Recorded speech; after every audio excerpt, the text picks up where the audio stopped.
Hey y'all, come through. Reinventing myself is what I'm here to do. And is so today, y'all, I am going to tell y'all a story. I guess it's a story time or whatever. I don't know. But I am going to talk about my adoption story. Let's get into it. Hey guys, welcome to my channel. It's NyChole, aka the Boss Woman of Faith. So it's been a minute, I know, but I'm back and better than ever. It's the new year, y'all. What's up, boss ladies? So today I am going to do something that I did before, but today I'm coming from a different place.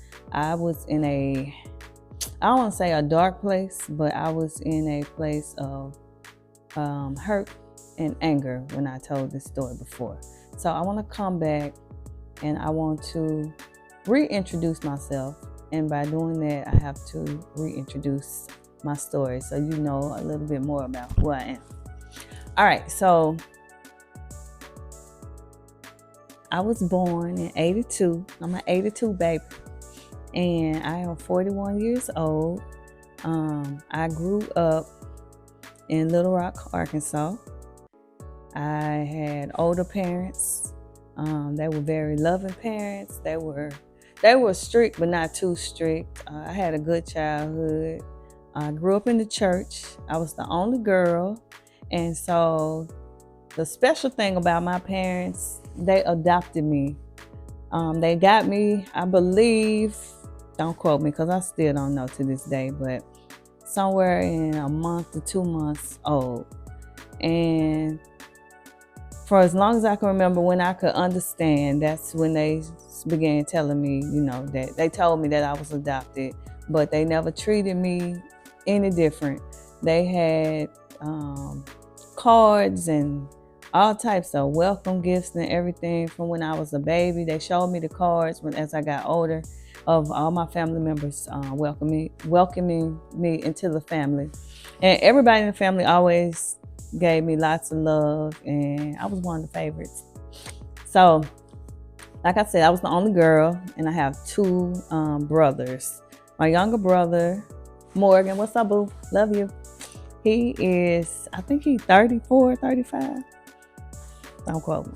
He was born in 88. So I think he's 35. That's my baby. And then my older brother is 4 years older than me. Willoughby, what's up, dude? We were always close. Me and my older brother especially. He's adopted as well. So they got him when he was, I believe he was 2 or 3 years old. And the backstory, my mom was 35, my dad was 43 when they got me.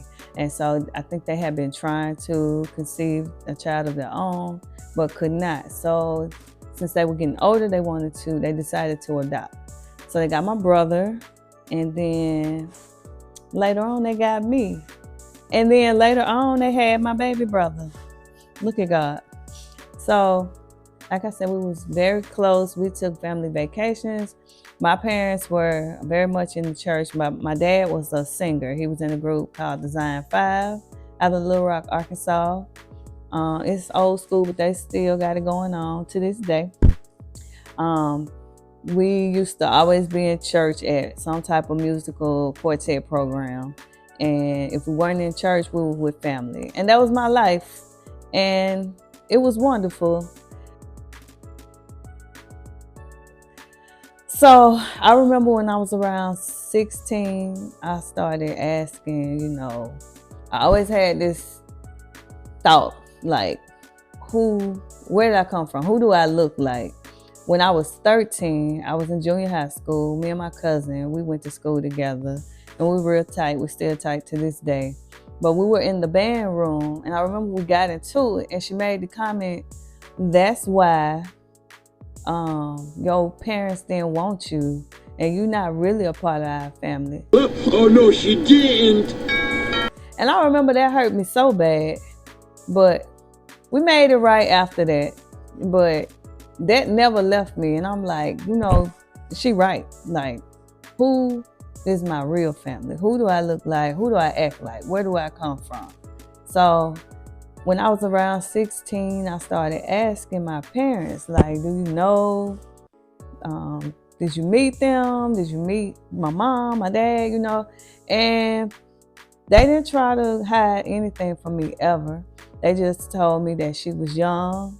She wanted to go to college, and she wanted me to be placed in a better home. And they said she had wrote a letter and said that she wanted me to be placed in a Christian loving home. And so I'm not gonna go into that. In my first adoption video, I went into that and it kind of went left. I'm in a much better place, a positive place. I'm not trying to open wounds for nobody. This is for me. And I'm gonna unapologetically be me in this video and let y'all know who I am. So she wrote that letter, and they did what they were supposed to do. They brought me up. The Bible says you train up a child in the way they should go. And when they get older, they will come back. I am a living witness, right? And so they trained me up in the church. They always taught me to pray, call on God in the time of need, in the time, anything basically that you're going through. When they're not available, when your friends ain't around, call on God. And so my dad, I remember asking him, so if I wanted to look for them, how would y'all feel? My mom was okay with it. She was like, she understood, because I'm adopted. And that's a thought that anybody would have. And she expected it, sooner than later at some point in my life. But my dad, he didn't really take it so well because we was close. And he was just basically like, they gave you up. We your family, we your parents, we raised you. Why would you want to look for them? So I left it alone. So I used to talk to some friends about it though in high school, outside of the house. I tried to respect my parents. And I would talk to my friends about it. And fast forward, we're going to fast forward all the way through life. Like, I had a good life. So fast forward up until I think it was August 2019. One of my friends, she had sent me a message on Facebook, and she had reminded me, she was like, remember in high school you used to ask about, saying that you wanted to meet your mother and look for your biological family, your parents. She was like, well, I know back then when you looked, they told you the records were sealed, but the governor just released this. It had been a few months prior, but she was like, he released that they were unlocking all the files and records from the 80s because people needed to know about medical history and things like that. So I was like, oh, okay.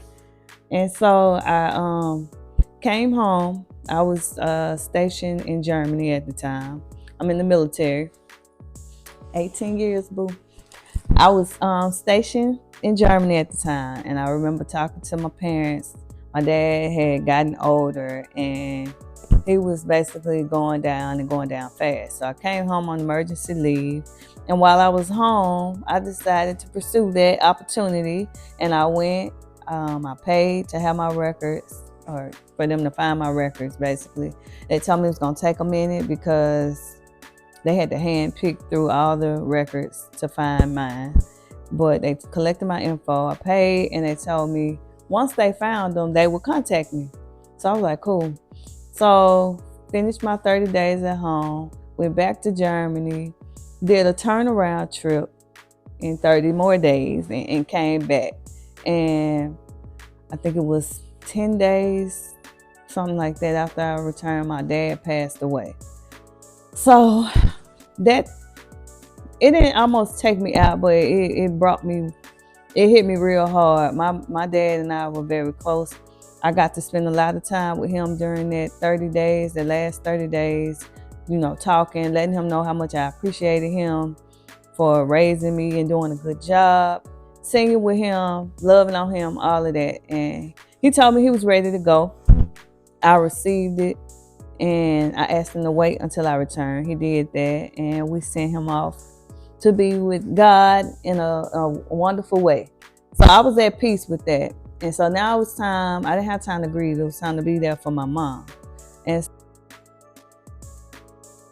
And so it was on his birthday, October 29th. I was sitting in the car and I was at Walmart. I was sitting in my car and I got the phone call and it was like, hey, this is so-and-so. Is this Brooke Willoughby? That's my maiden name. And they told me they had found my records. And I was just like, it's his birthday. He's gone, but this is a gift for me. I was so excited. So excited! So excited! So y'all, I got there so quick. I told that lady I'm on my way. I flew over there. I ain't get no ticket. I flew over there, got my records. I got to the car. I opened up the little envelope and I had my original birth certificate. I was so happy. You know, with the technology today, I immediately went to Google, put the name in, started searching. Information came up. I looked up on Facebook. I saw who it said. I didn't know. There was no way for me to know. I tried to match features and stuff like that. But I sent a message on Messenger and I told them, like, I told them my name, how old I was, that I was adopted at this, you know, at a young age, and I was looking for my biological parent. And this was the info that was on my birth certificate. I left my information. Then there were numbers on the white pages. Google got all your business out there. So if you don't want people to know, you better find a way to protect it. So I got the numbers and I called, and it happened to be a company, a business. So I asked for the person. They transferred me back. Heart was beating, y'all. I was like, here we go. And when the person came on the line, I told them who I was, and there was like a pause. Well, I asked, you know, for that person, and they said, yes, this is she. And then I told them who I was, you know, and what I was looking for, and they said it was not them. Cool. I left it alone. Thank you. But deep down inside, I felt like I had just spoken with my mother, and I was super happy with that. Done with it. Thank you, Jesus. I'll take it. I'm good. Because, you know, everything happened for a reason. So I went home and yeah, I was feeling good, you know, because I felt like I said, I felt like I had heard her voice after all these years. So the next morning, I got to work and I got a text message. And who was it? It was her. And she was like, so yesterday you said you were adopted. What was the name given to you at birth? So I gave my name and I sent a screenshot of the birth certificate that I had received. So after I sent that, she came back and said, yes, you know, her prayers have been answered. I have found my biological mother. Y'all, I don't even know how to explain it still at this age. After everything that I have experienced, after coming and telling this story the first time, meeting her, meeting my other family, like, I don't have any anger in me, you know, at all towards the situation. Didn't have anger then, because who am I to be angry for being given up for an adoption? There was a reason for it, and I'm cool with that. My parents were great, you know, God bless me.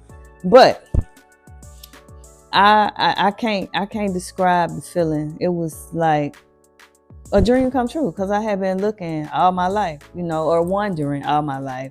And then I feel like my dad was the one that I was closest to and never want to hurt. We were tight. And after how I know he felt about it, I feel like God brought him home and then allowed me the chance to meet her. So I was like, oh my God, we started sending pictures and, you know, we look alike. And I was like, okay. So me, and I'm going to talk about this later and things I would never do again. But who I was prior to this new me,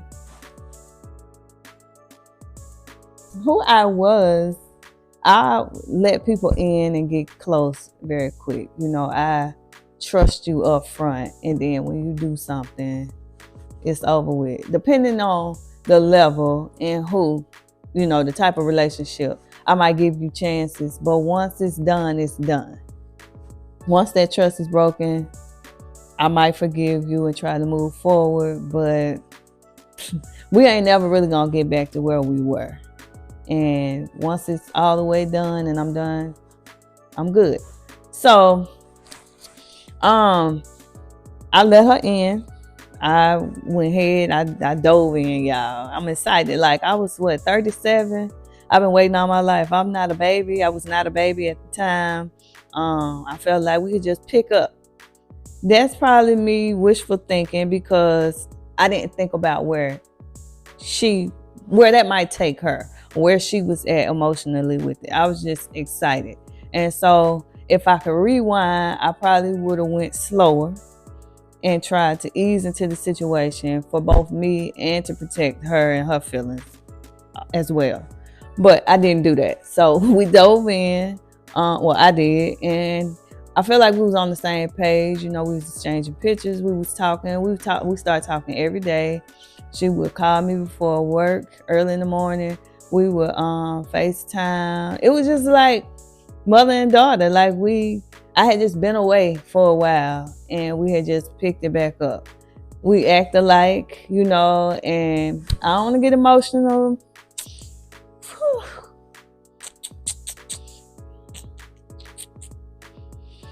Whew. Okay.